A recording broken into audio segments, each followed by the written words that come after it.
Assalamualaikum warahmatullahi wabarakatuh. Perkenalkan, nama saya Falah.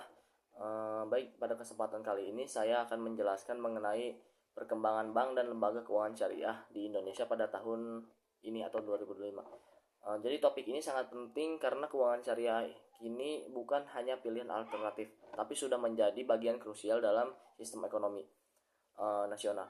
Mari kita simak penjelasan secara rinci agar lebih memahami bagaimana perkembangannya hingga saat ini.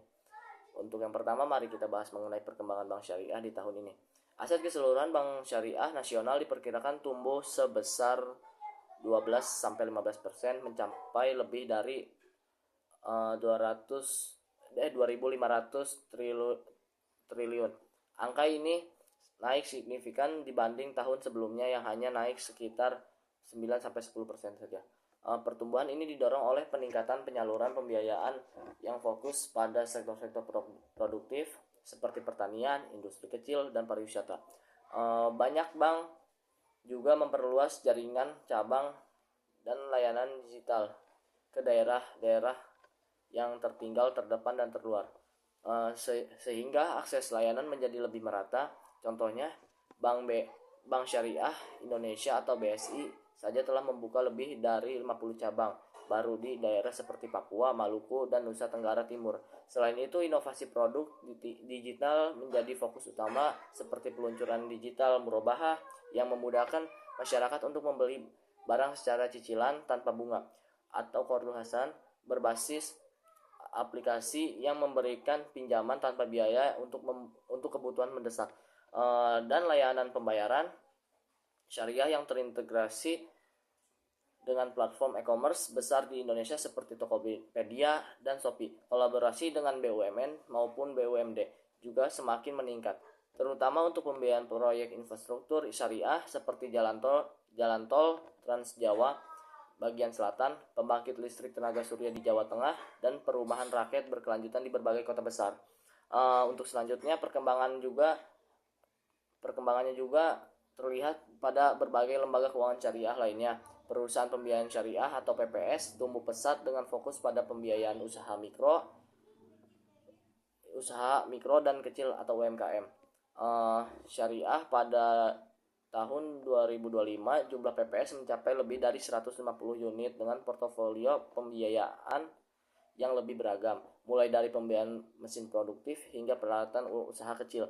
Beberapa PPS bahkan bekerja sama dengan kementerian usaha kecil dan menengah untuk memberikan bimbingan bisnis bersamaan dengan pembiayaan, sehingga UMKM yang mendapatkan dana bisa lebih produktif di pasar modal syariah. Nilai efek syariah terus meningkat sehingga mencapai sekitar 30% dari total nilai efek efek di bursa efek Indonesia atau BI.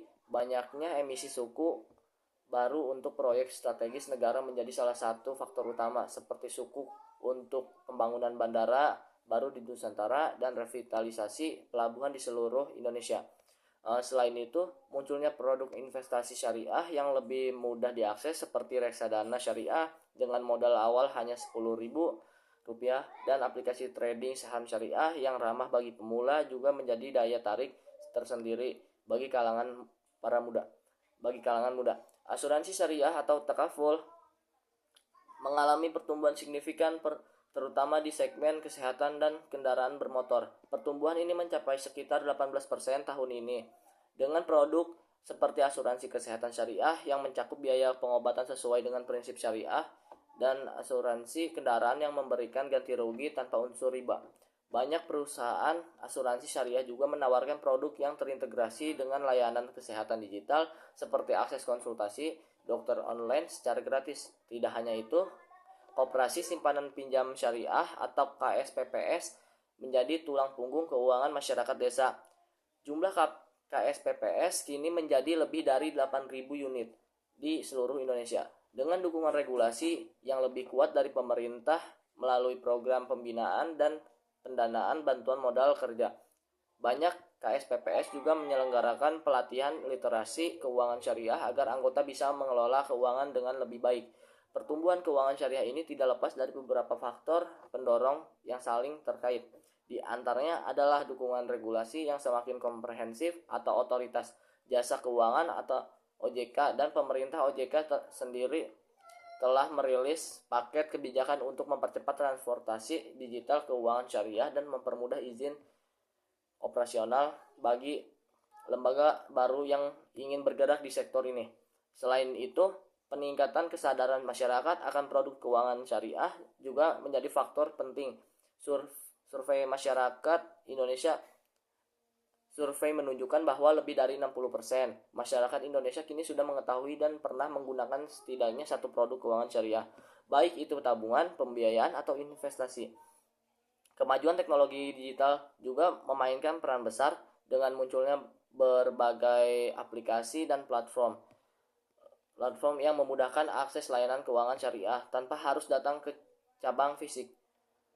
Dampaknya pun sangat signifikan. Keuangan syariah semakin berkontribusi besar pada perekonomian nasional dengan kontribusi 8%, sekitar 8% dari produknya domestik bruto atau PDB tahun ini.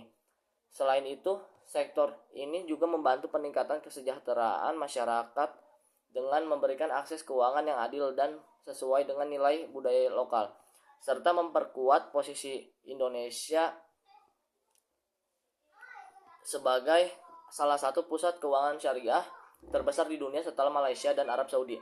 Itulah penjelasan dari saya mengenai lembaga keuangan syariah. Baik, cukup sekian. Wassalamualaikum warahmatullahi wabarakatuh.